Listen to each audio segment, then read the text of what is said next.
So I was watching this video with Aaron Dowdy's video about, he talks about, was it on basically like childhood trauma related stuff, and it got me thinking where like I still feel like I have those. So I'm kind of trying to relate it to astrology here, but I feel like it's not that important.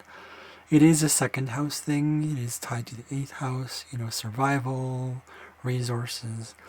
He talks about in the video about how we see our parents. First, the first gods we see, that because they are our source of survival, it becomes this sort of thing. We grew up creating this story in our heads that it's like, oh, so if I don't do this, if I don't succumb to society, if I don't succumb to the rules of those in charge, of those who are older, whatever that may be, it's a very Saturn thing, even whatever. So the point is that I was looking at it and he was saying, okay, so it's the mechanism of the ego. It says here, as I wrote down here, it's a belief in the need to live because of basic needs. It just came out like I didn't know what, I'm not quoting him. So it's a mechanism of the ego. But what it is that it's not the story. And what I mean by that is that the story is that it's what we experience, right? I think many people are realizing that now. So things that literally come to pass. So a story is like from point A to point B. It's a story, so it comes to pass. Literally the word come to pass, like past.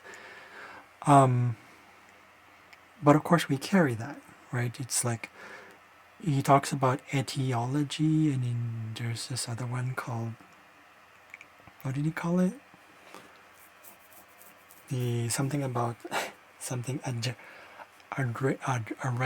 something psychology. Adler, this guy, this psychiatrist, psychologist, he talks about it that the past experiences are not actually tied to the ones we have today, but we just see it that way, right? So it got me thinking about the processes that we sometimes take. Sometimes we just go with like, what method should I use? How long should I meditate? To this and all that stuff.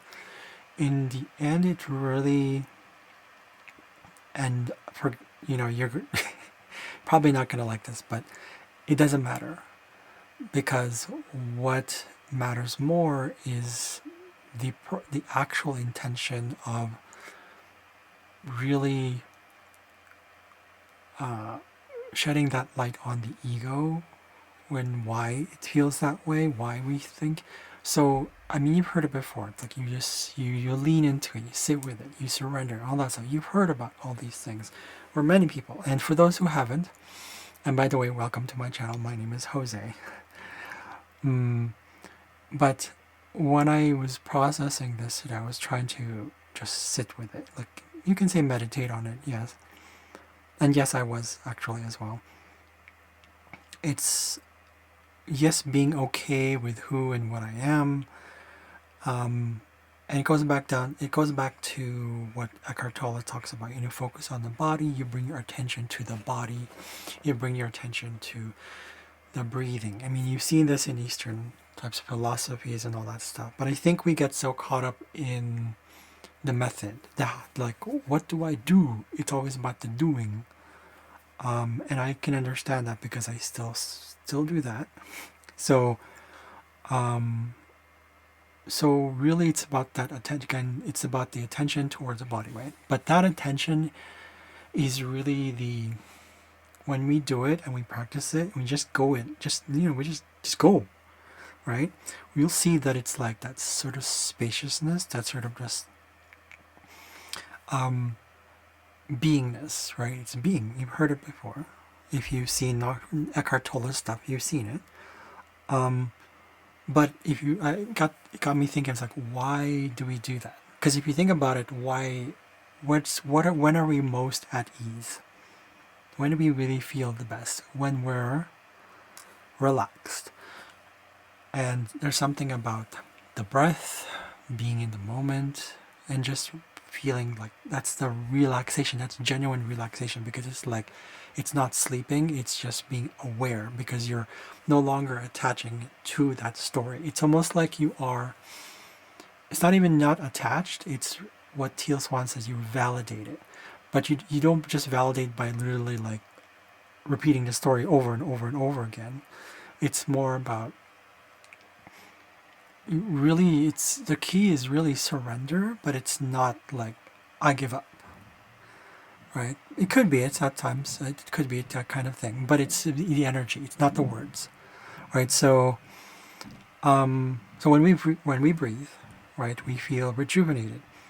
Most of the time we're not, we're like, we have these short breaths, we're just like, when we're talking, when we've gotten so used to it that it's kind of like, it's actually detrimental to health, at least in the long term.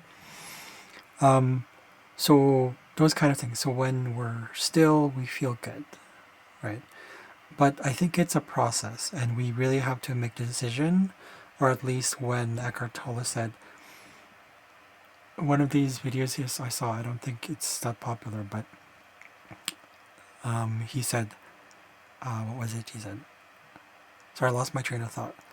He said that sometimes when we're sick and tired, that's when we're willing. You have to be tired and exhausted to be willing. And this is what I'm going to post a video at the end. It's like a meditative video, and it's really like, it doesn't matter really what video you watch, but it's more about the intention behind it, right? You are divine, and you are precious, and you are both unique, and the word I used before with people was like uniqueness and uniformity. What I mean by that is, we're one together, but at the same time unique.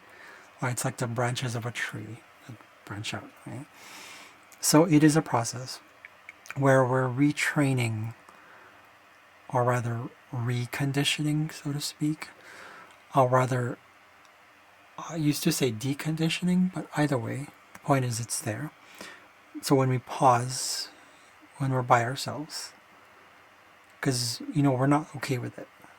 And this one of the things I'm still discovering a little bit, bits by bits, like it's still there. It's like, So I go here, I distract myself with like some sort of, even YouTube videos, even these spiritual stuff, I distract myself sometimes. It's like, it's not being in the moment.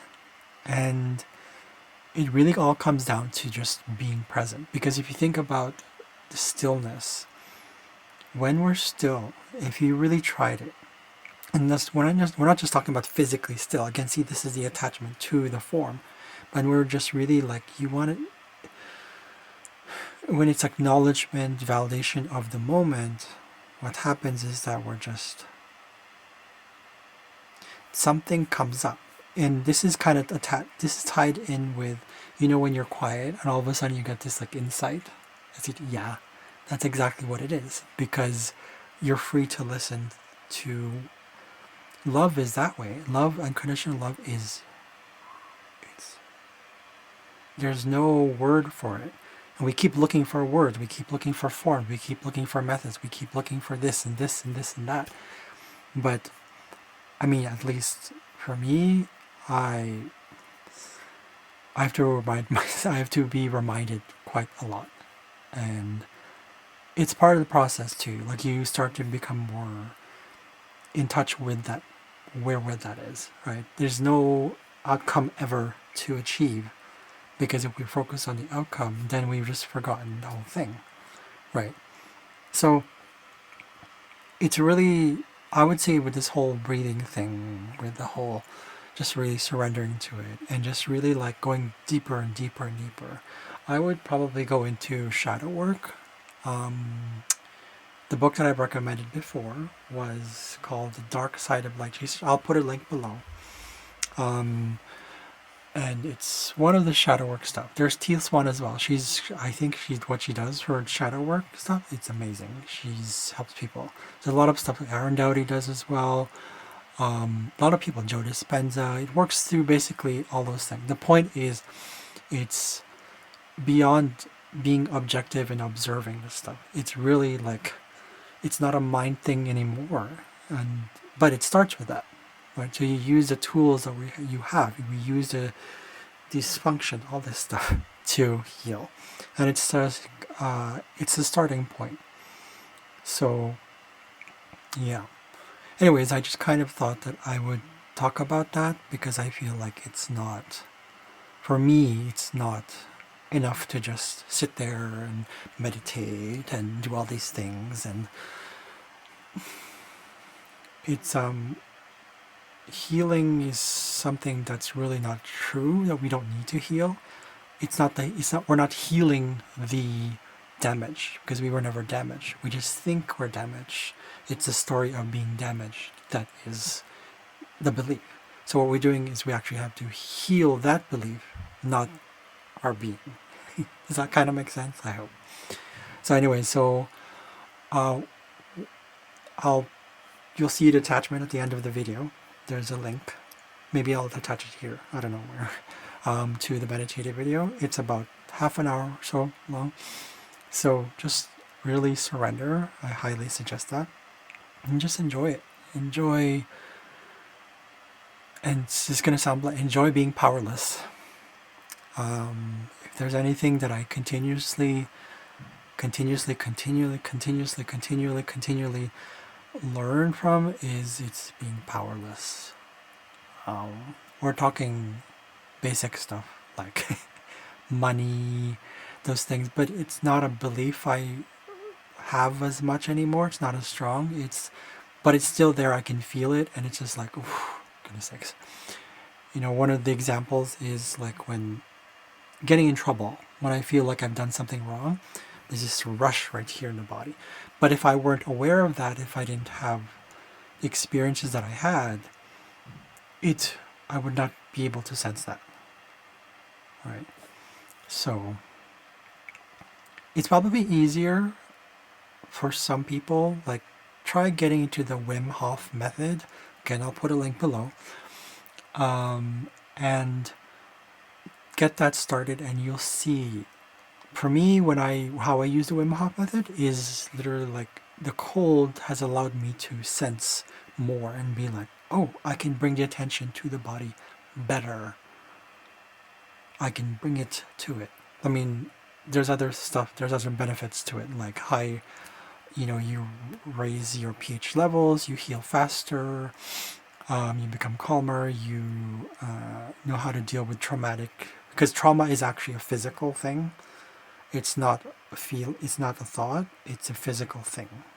And then with what the ego does, what the brain does, brushing the subconscious, it's oh, that's trauma. So it identifies with trauma as if that's the real. So again, it's a story. So in my experience, by going into the shower, and I started small in the beginning, and then you just go and start now. Start now. Start now. Let's not lollygag. Let's not give in to those fears. Just go for it. You've heard that quote, courage, right, is not, what was that quote?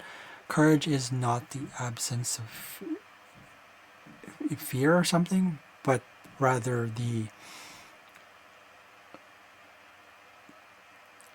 courage is not the absence of fear. Courage is moving or something like that despite the fear. That means that let's not look for solutions anymore. This isn't about solutions, because if you're looking for solutions, that's the outcome. And I know that sounds harsh, but it's like, well, how do you heal? And that's the whole thing, right? We keep telling ourselves we need to heal, we need to heal, we need to heal. And for me, at least, I'm still learning to just like, no. Because if we heal, that means everything's all la-di-da, everything's perfect. And then what happens? Right? So, like, experience it. Go with it. Surrender if you have to. A friend of mine told me instead of surrendering, maybe the word should be accepting, forgiveness. It's a similar energy, but it's just whatever. Anyways, I hope that was helpful. Thank you for watching this video. I'll see you guys later. That's all for now. Do try the meditative video. You'll see it. Anyways, okay. Thank you.